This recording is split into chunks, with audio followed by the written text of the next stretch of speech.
আল্লাহর এক বান্দা ছিল নামাজের সিজদায়।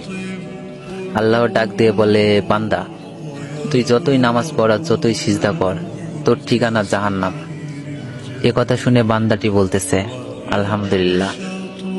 আল্লাহ বলে, এই বান্দা, জাহান্নামের কথা শুনে কেউ আলহামদুলিল্লাহ কয়?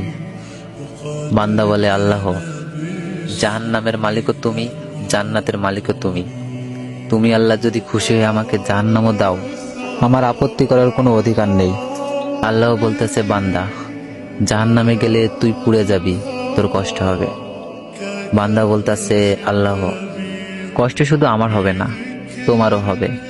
আল্লাহ বলে, বান্দা তুই পুড়বি জাহান্নামে, আমার কষ্ট কেন হবে?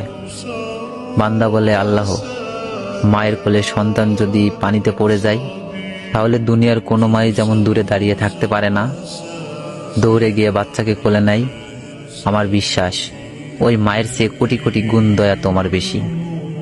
আমাকে জাহান্নাম দিলে তুমিও আল্লাহ শান্তি পাবে না। আল্লাহ বলে, বান্দা এই দলিল তুই কই পাইলি? বান্দা বলে, আল্লাহ, আমাদের জাতির পিতা ইব্রাহিম আলাইহিস সালাম তোমার প্রেম বুকে নিয়ে যখন নমরুদের চুলায় পড়ে গেল, তার আগেই তুমি বলে দিলে, আমার দিকে তাকিয়ে দেখো, আমার কলিজা ভরে শুধু তুমি আছো, আর অন্য কারো জায়গা নাই।